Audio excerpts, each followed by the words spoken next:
IPL का 14वां season रद्द हो चुका है। आप सबको पता है कि इसके बाद प्लेयर्स में एक तरफ निराशा है तो फैंस भी निराश हैं। लेकिन इसी बीच इस फैसले पर अब सवाल उठने लगे हैं। सवाल क्यों उठने लगे हैं इसको डिटेल में हम आपको समझाने जा रहे हैं। लेकिन सबसे पहले आईपीएल रद्द होने के बाद प्लेयर्स की कैसी प्रतिक्रिया आ रही है वो आपको जानना बहुत जरूरी है। पूर्व दिग्गज क्रिकेटर करसन घावरी ने अपना रिएक्शन दिया है। उन्होंने कहा है कि आईपीएल का आयोजन भारत में होना ही नहीं चाहिए था, क्योंकि भारत इसके लिए तैयार नहीं था। यूएई इसके लिए पहली चॉइस होनी चाहिए थी। करसन घावरी ने कहा है कि 1 साल से ज्यादा बीत गया। अब सबको पता है कि कोरोना महामारी का दौर चल रहा है, कोरोना की दूसरी लहर आएगी। इसलिए मैं यही कहूंगा कि आईपीएल का आयोजन यूएई जैसे किसी और देश में होना चाहिए था। भारत में स्थिति बहुत खराब है। इस साल आईपीएल का आयोजन यहाँ नहीं होना चाहिए था। पिछले सीजन में जब यूएई में आईपीएल का आयोजन किया गया तो आईपीएल बहुत सफल रहा और बीसीसीआई को और आईपीएल को अच्छी खासी कमाई भी हुई। आगे करसन घावरी कहते हैं कि मुझे पता है कि आईपीएल के हमारे देश में करोड़ों फैन हैं, लेकिन लोगों का स्वास्थ्य सबसे पहली प्राथमिकता होनी चाहिए। सिर्फ करसन घावरी नहीं कह रहे, बल्कि देश के अलग अलग एक्सपर्ट और यहां तक कि लोगों की ये मांग थी कि आईपीएल को फिलहाल रद्द कर दिया जाना चाहिए, क्योंकि लोगों की लाश पर या एक तरफ लोग मर रहे हैं और दूसरी तरफ आईपीएल जैसा जश्न नहीं होना चाहिए।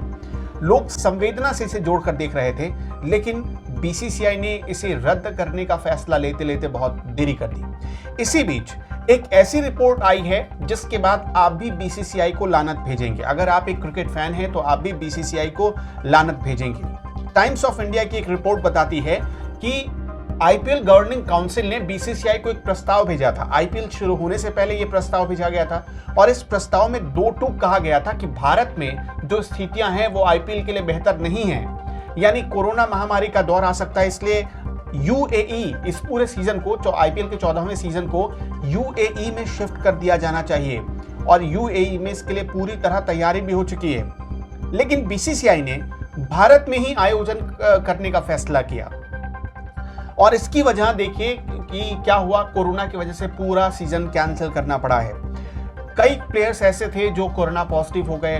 हमने देखा कि मंगलवार को अमित मिश्रा का इसमें नाम सामने आया, जो कि दिल्ली कैपिटल्स के स्पिनर हैं। सनराइजर्स हैदराबाद के विकेटकीपर और बैट्समैन है रिद्धिमान साहा, वो पॉजिटिव हो गए। उसके पहले भी कई प्लेयर्स पॉजिटिव हो चुके थे, जिसमें वरुण चक्रवर्ती का नाम सामने आया था। संदीप वॉरियर थे।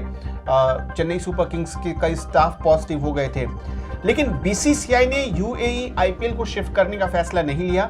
इसी वजह से इतना बड़ा नुकसान, तकरीबन 2200 करोड़ रुपए का नुकसान बीसीसीआई को उठाना पड़ा है। यानी उसका एक फैसला, उसकी एक नजरअंदाजी की वजह से 2200 करोड़ का नुकसान हो गया और करोड़ों क्रिकेट फैन, जो कि जिनके लिए क्रिकेट एक धर्म की तरह है, मजहब की तरह है, उन क्रिकेट फैंस को निराशा हाथ लगी है। स्पोर्ट्स की बाकी खबरों के लिए आप देखते रहिए स्पोर्ट्स आर।